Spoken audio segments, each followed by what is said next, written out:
أعوذ بالله من الشيطان الرجيم بسم الله الرحمن الرحيم أولم يروا أنا خلقنا لهم مما عملت أيدينا أنعاما فهم لها مالكون وذللناها لهم فمنها ركوبهم ومنها يأكلون ولهم فيها منافع ومشارب أفلا يشكرون واتخذوا من دون الله آلهة لعلهم ينصرون لا يستطيعون نصرهم وهم لهم جند محضرون فلا يحزنك قولهم إنا نعلم ما يسرون وما يعلنون صدق اللہ العظیم۔ کیا انہوں نے یہ نہیں دیکھا کہ ہم نے اپنے ہاتھوں کی بنائی ہوئی چیزوں میں سے ان کے لیے مویشی پیدا کیے اور یہ ان کے مالک بنے ہوئے ہیں؟ ہم نے ان مویشیوں کو ان کے قابو میں دے دیا ہے، چنانچہ ان میں سے کچھ وہ ہیں جو ان کی سواری بنے ہوئے ہیں اور کچھ وہ ہیں جنہیں یہ کھاتے ہیں، نیز ان کو ان مویشیوں سے اور بھی فوائد حاصل ہوتے ہیں اور پینے کی چیزیں ملتی ہیں، کیا پھر بھی یہ شکر نہیں بجا لائیں گے؟ اور انہوں نے اللہ کو چھوڑ کر اس امید پر دوسرے خدا بنا رکھے ہیں کہ انہیں ان سے مدد ملے، حالانکہ ان میں یہ طاقت ہی نہیں ہے کہ ان کی مدد کر سکیں، بلکہ وہ ان کے لیے ایک ایسا مخالف لشکر بنیں گے جسے قیامت میں ان کے سامنے حاضر کر لیا جائے گا۔ اللہ تبارک و تعالی نے کلام پاک اتارا، اپنا پیغمبر برحق دنیا کے اندر اتارا تاکہ لوگ اللہ کی پہچان کریں، ایک اللہ کی عبادت کریں، اس کا شکر بجا لائیں۔ یہاں طرح طرح سے یہ بات بیان کی کیونکہ اس صورت کا موضوع ہی یہ ہے کہ لوگ اللہ کو مانیں، پیغمبر کو مانیں اور آخرت کو مانیں۔ یہ خاص 3 عقائد اس صورت کے اندر بیان کیے گئے ہیں۔ تو پہلے بتایا کہ ہم نے قرآن اتارا، اگر تم اس کو پڑھو، اس کے اندر غور کرو، اس کی باتوں کو سنو تو یقیناً تم اللہ تعالیٰ کو پہچانو، اس کے باوجود تم اللہ سے دور جا رہے ہو۔ یہاں ایک اور طریقے سے سمجھائے، ایک اور مثال پیش کہ اچھا غور کرو، اولم یرو انا خلقنا لهم مما عملت ایدینا انعاما، کہ ہم نے چوپائے پیدا کیے، ڈور، یہ انسان کے قابو میں اور انسان اس کا مالک ہے۔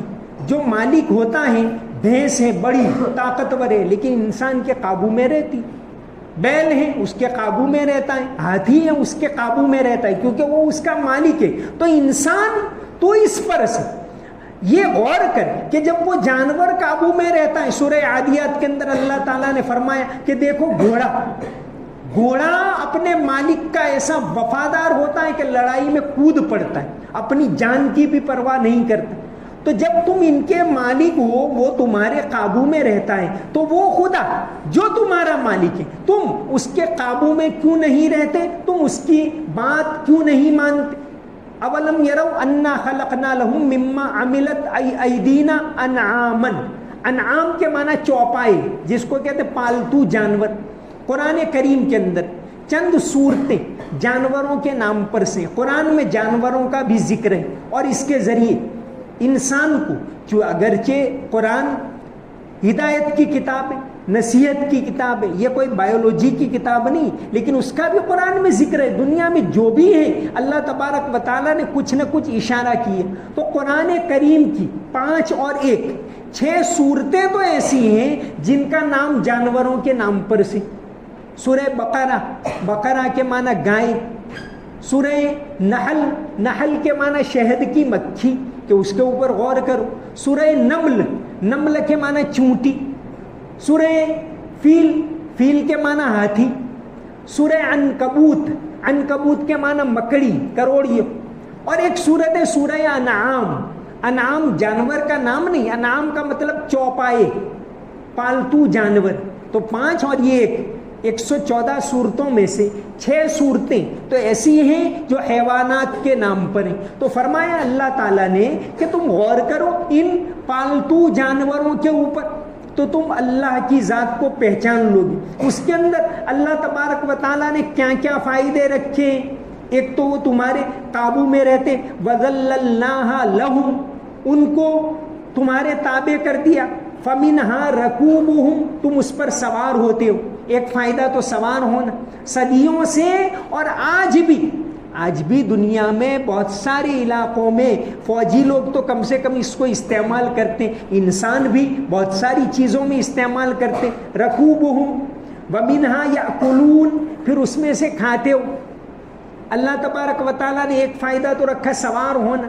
پرانے زمانے میں ایک جگہ سے دوسری جگہ جانا ہو تو انہی حیوانات کے اوپر جاتے تھے. آپ صلی اللہ علیہ وسلم نے کبھی خچر پر سواری کی, کبھی اونٹنی پر سواری کی.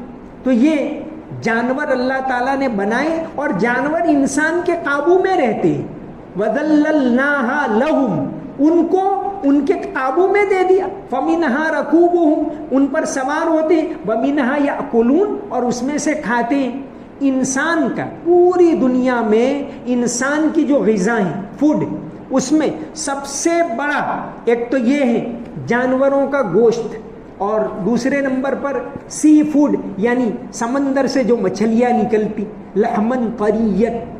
انسان کے لیے اللہ تبارک و تعالیٰ نے جو جو غذائیں رکھی اس میں سے یہ, اور صدیوں سے انسان اس کو استعمال کرتا آ رہا ہے, آج بھی کرتا ہے. ساری دنیا, ہمارا انڈیا جہاں لوگ کہتے ہیں کہ لوگ گوشت کم استعمال کرتے ہیں, وہ آج دنیا میں گوشت کے ایکسپورٹ میں 4تھے نمبر کا ملک ہے.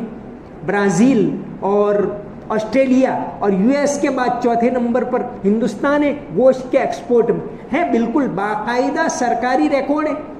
بڑی بڑی کمپنیاں, 5 جو بڑی بڑی کمپنیاں ہیں, الانا گروپ ہیں اور عربین ایکسپورٹ ہیں, اور عربین ایکسپورٹ ہے نام اس طرح کا ہے لیکن اس کا مالک غیر مسلم ہے. اسی طرح الکبیر ایکسپورٹ ہے. بڑی بڑی کمپنیاں ہیں, 5 جو بڑی کمپنیاں ہیں اس میں سے 3 کے مالک تو غیر مسلم ہیں. دنیا میں تقریباً تمام ملکوں میں گوشت کھایا جاتا ہے. ہاں, ہم کو شریعت نے تعلیم دی کہ کن جانوروں کا گوشت کھا سکتے ہیں اور کن جانوروں کا گوشت نہیں کھا سکتے. یہ ہماری شریعت نے ہم کو تعلیم دی. پھر ذبح کرنے کا طریقہ سکھائے. ذبح, جن جانوروں کو ذبح کیا جاتا ہے, ذبح 2 طرح کا ہوتا ہے. ایک تو اختیاری, جیسے ہم جانور جو ہمارے قابو میں ہیں ان کو ذبح کرتے. ایک اضطراری, یعنی جو جانور ہمارے قابو میں نہیں, شکار کرتے, ان کو بھی کھا سکتے ہیں. شکار کیسے کرنا ہوگا اس کا طریقہ ہے, اس کے مسائل ہیں. تو ذبح کرتے ہیں. ذبح کے اندر یہ بات بتائی کہ جانور کے گلے کے اندر 4 رگیں ہوتی ہیں بڑی بڑی. ایک تو کھانے کی رگ ہوتی, ایک سانس کی نلی ہوتی, اور 2 وہ خون کی نالیاں ہوتی. 4 میں سے کوئی 3 کاٹنا ضروری, کم سے کم 3 کٹے تو ذبح ہوا. ذبح کے وقت اللہ تبارک و تعالیٰ کا نام لینا, بسم اللہ اللہ اکبر, یہ ضروری ہے. اللہ کا نام جان بوجھ کر چھوڑ دیا تو ذبح صحیح نہیں, اس کو نہیں کھا سکتے. بھول سے چھوٹ گیا تو پھر شریعت نے گنجائش نکالی کہ بھئی انسان ہے, بھولنے والا, جان بوجھ کر چھوڑ دیا تو نہیں کھا سکتے. اور اسی طرح ذبح کرنے میں 4 میں سے کم 3 رگوں کا کٹنا ضروری. 3 اور ہر رگ آدھی سے زیادہ کٹنی چاہیے. پوری کاٹنا ضروری, پوری کاٹ دے تو ٹھیک ہے, نہیں کاٹی 3 رگیں کٹ گئی. مان لو 1 کاٹی اور چھوڑ دیا, اب مر گیا جانور, پھر بعد میں کاٹا چھری تیز کر کے, تو جانور حلال نہیں. 3 رگیں کٹنے سے وہ جانور مرنا چاہیے, تب اس کو ذبح کہلائے گا اور تب وہ حلال ہوگا. تو یہ جو لوگ اس پیشے کے اندر ہیں ان کو اس کے مسئلے سیکھنے چاہیے. تو کم سے کم 3 رگوں کا کاٹنا ضروری ہے, اور اللہ کا نام لے کر بسم اللہ اللہ اکبر.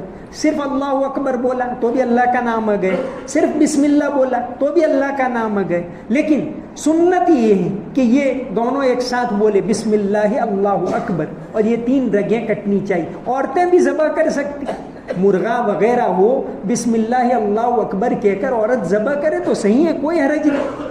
ذبح کر سکتے. ذبح کے لیے وضو کرنا بھی ضروری نہیں, کرے کوئی آدمی تو اچھا ہے, آداب ہے, لیکن ضروری نہیں. ہاں اللہ کا نام لینا ضروری ہے, فرض ہے. اللہ کا نام لیے بغیر اگر ذبح کیا تو وہ جانور نہیں کھا سکتے. تو یہاں فرمایا اولم یروا انا خلقنا لہم, کہ ہم نے جانور تم کو دیے. اب 3 بڑے بڑے فائدے تو اس میں بے شمار ہیں. آپ چمڑا بھی اس سے, ساری چمڑے کی انڈسٹری چل رہی ہے پوری دنیا کے اندر, اسی کے اوپر سے چل رہی ہے, اور بہت اس کے ہر چیز سے, اس کے خون سے بھی فائدہ اٹھاتے. تو 3 بڑے بڑے فائدے بتائے, اور یہ بتایا دیکھو یہ جانور تم اس کو دانا دیتے ہو, چارہ دیتے ہو تو تمہارے قابو میں رہتا ہے, تو تم اپنے مالک کے فرما بردار کیوں نہیں بنتے؟ تو ایک تو فرمایا کہ فَمِنْهَا رَكُوبُهُمْ, سوار ہوتے. مولانا عبد الماجد دریابادی رحمۃ اللہ علیہ ایک بہت بڑے پچھلی صدی کے مفسر گزرے. قرآن کی تفسیر انہوں نے عربی میں بھی, اردو میں بھی لکھی اور انگلش میں بھی لکھی. مولانا دریابادی نے, انہوں نے ایک کتاب لکھی ہے حیوانات قرآنی, یعنی قرآن میں کن کن جانوروں کا ذکر آیا ہے ان کی بہت تفصیل انہوں نے لکھی. تو ایک فائدہ تو سوار ہونا. دوسرا وَمِنْهَا يَأْكُلُونَ, پھر تم اس میں سے کھاتے ہو.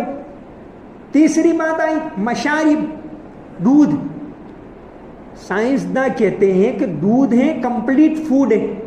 اگر کوئی انسان کھانا نہ کھائے صرف دودھ پیے تو اس کو جو جسم کے لیے جو بھی پروٹین اور کاربوہائیڈریٹ اور چربی اور وٹامنز اور جو سب مل جاتا ہے اس میں.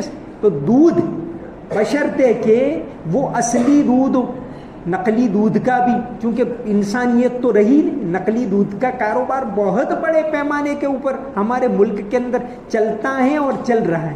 تو نبی کریم صلی اللہ علیہ وسلم دودھ پیا کرتے تھے, بلکہ آپ صلی اللہ پیا کرتے تھے. اس کا مطلب یہ نہیں کہ بھئی یہ بھی کھایا, کبھی کھانا نہیں ہے صرف دودھ پی لیا ہو گیا کھانا.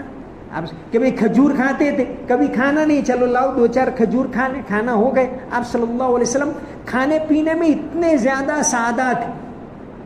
جیسے وہ واقعہ بتایا کہ حضرت ام ہانی رضی اللہ عنہا کے گھر گئے. جب مکہ فتح ہوا تو چونکہ آپ صلی اللہ علیہ وسلم چھوٹے تھے تو حضرت ابو طالب کے گھر رہتے تھے مکہ میں. آپ صلی اللہ علیہ وسلم کے والد صاحب بھی چلے گئے, والدہ بھی چلی گئی, تو آپ کے چچا ابو طالب وہ آپ کی پرورش کی انہوں نے, تو ان کے گھر رہتے تھے. ان کی بیٹی ام ہانی یعنی حضرت علی کی بہن, تو مکہ میں گئے تو وہ تو اپنا تو جانا پہچانا کرے, وہیں گئے فتح مکہ میں اور وہیں غسل کیا. پھر ام ہانی رضی اللہ عنہا سے آپ صلی اللہ علیہ وسلم نے فرمایا ارے بھائی کچھ کھانا بھی لاؤ گے کہ نہیں, کیونکہ اپنا ہی تو گھر تھا. تو سامنے سے کہا کہ کچھ کھانا پینا. تو حضرت ام ہانی کہ یہاں وہ بیچاری ذرا شرم محسوس, کیونکہ کچھ گوشت کا تھوڑا سا سوکھا گوشت تھا اور باسی روٹی تھی اور سرکہ آپ صلی اللہ علیہ وسلم بہت پسند کرتے تھے. تو آپ نے فرمایا لاؤ, بیٹھے کھا لیا. وہ 2 جہان کا بادشاہ جس کے ساتھ ہزاروں کا لشکر آیا ہے, اور وہ بادشاہ کا کھانا یہ کھا لیا آپ نے, یہ دوپہر کا کھانا ہو گیا. تو یہاں فرمایا کہ وہ مشارب, اس کے اندر سے تم کو دودھ ملتا ہے. اور دودھ پر اگر غور کرے باقاعدہ اللہ تعالیٰ نے سورہ نحل کے اندر فرمایا وَإِنَّ لَكُمْ فِي الْأَنْعَامِ لَعِبْرَةً, کہ چوپایوں کے اندر تو تمہارے لیے عبرت کا سامان ہے, سبق سیکھنے کی بات ہے. پھر کیسا بیان فرمائے نسقیکم, تم کو ہم پلاتے ہیں مما فی بطونہ, جو اس کے پیٹ میں سے نکلتا ہے, من بین فرث ودم, خون اور گوبر کے درمیان سے. فرث کے معنی گوبر, ودم خون, لبن, دیکھو تو بھئی پیٹ میں تو گوبر ہے, پیٹ میں تو خون ہے, لیکن کیسا صاف شفاف وائٹ. اگر انسان غور کرے تو یہ اللہ کی قدرت کی نشانی ہے. تو اللہ کی قدرت کی نشانیاں سورہ نحل میں فرمائی, اس میں فرمائے کہ وَإِنَّ لَكُمْ فِي الْأَنْعَامِ لَعِبْرَةً, کہ چوپایوں میں, یہ جانوروں میں تمہارے لیے نشانی اللہ کی قدرت کی. نسقیکم مما فی بطونہ، اس کے پیٹ میں سے وہ نکلتا ہے جو ہم آپ کو پلاتے ہیں، من بین فرث و دم، گوبر اور خون کے درمیان میں سے، لبنن دودھ، خالصا پیور، سائغا للشاربین کہ پینے والوں کے لیے خوشگوار۔ تو یہ دودھ اللہ تعالیٰ کی بڑی نعمت ہے۔ تو یہاں ذکر تو یہ ہو رہا ہے کہ جانور تمہارے تابع ہوتے، تمہاری بات مانتے، تم اس کو کچھ دے دیتے ہو دانا، تو تم اللہ کے تابع کیوں نہیں ہوتے؟ تو فرمایا کہ وَمَنَافِعُ وَمَشَارِبُ، کہ اس سے دودھ پیتے ہو، سوار ہوتے ہو اور گوشت کھاتے ہو، 3 باتیں، اور پھر وَمَنَافِعُ اور باتیں اور بہت سارے فائدے اس کے اندر ہیں۔ افلا یشکرون، کیا پھر بھی شکر ادا نہیں کرتے؟ جو اللہ تبارک و تعالیٰ کھلا رہا ہے، یہ دودھ پینے کی الگ دعائیں، عام طور سے بھئی پانی وغیرہ کچھ بھی پیے تو اس کی دعا ہے، یہ دعا پڑھنا یہ بھی شکر ادا کرنا ہے۔ تو دودھ اللہ کی ایسی نعمت ہے کہ اس کے لیے ایک الگ سے دعا بتائی کہ بھئی دودھ پینے کے بعد اللہم بارک لنا فیہ وزدنا منہ، یہ دعا پڑھو الگ سے۔ تو یہ دودھ اللہ تعالیٰ کی بہت بڑی نعمت ہے اور اللہ کی قدرت کی نشانی ہے۔ تو فرمایا وَذَلَّلْنَاهَا لَهُمْ فَمِنْهَا رَكُوبُهُمْ وَمِنْهَا يَأْكُلُونَ وَلَهُمْ فِيهَا مَنَافِعُ، اور بہت سارے فائدے ہیں، وَمَشَارِبُ، اللہ تعالیٰ تم کو ان جانوروں میں سے ایک خوشگوار پینا دیتا ہے۔ افلا یشکرون، پھر بھی اللہ کا شکر ادا نہیں کرتے؟ اللہ کا شکر یہی ہے کہ ہم اس کو مانیں، اس کی عبادت کریں۔ وَاتَّخَذُوا مِن دُونِ اللَّهِ آلِهَةً لَعَلَّهُمْ يُنصَرُونَ، اس کے باوجود اللہ کے علاوہ معبود بنا رکھے۔ انسان کا عجیب طریقہ ہے صدیوں سے کہ بتوں کی پوجا کر رہا ہے، بہت سارے ملکوں میں آج بھی، کہ بھئی اللہ کی قدرت کی اتنی ساری نشانیاں ہیں پھر بھی بتوں کے اندر خدا کو تلاش کرتا ہے۔ مکہ والوں کے جو 3 بڑے بت تھے، تینوں کا نام کے ساتھ قرآن میں ذکر ہے، افرائیتم اللات، لات تھا یہ طائف والوں کا بت تھا، والعزا مکہ کے آس پاس والوں کا بت تھا، اور تیسرا بت تھا منات تھا، یہ ایک مقام تھا مکہ اور مدینہ کے درمیان، وہاں کا ایک بت تھا منات، اور قرآن میں اس کا ذکر ہے۔ اب یہ منات کی تاریخ بھی بڑی عجیب ہے۔ منات کا بت جو ہے مکہ اور مدینہ کے درمیان بحر احمر، ریڈ سی، اس کے کنارے کے اوپر یہ منات کا جو بڑا مندر تھا۔ اب نبی کریم صلی اللہ علیہ وسلم نے جب آہستہ آہستہ سب اسلام کے اندر داخل ہوئے تو یہ منات کا بت، وہ تو لات اور عزا ختم ہو گئے، منات کے بت کو کسی بھی طرح انہوں نے بچا لیا، لے گئے۔ اور ایک بہت بڑی ہندوستان کی مورخ ہے رومیلا تھاپر، ان کی کتاب ہے، ابھی رمضان سے پہلے ہی واقعہ ہوا، 1000 سال ہوئے۔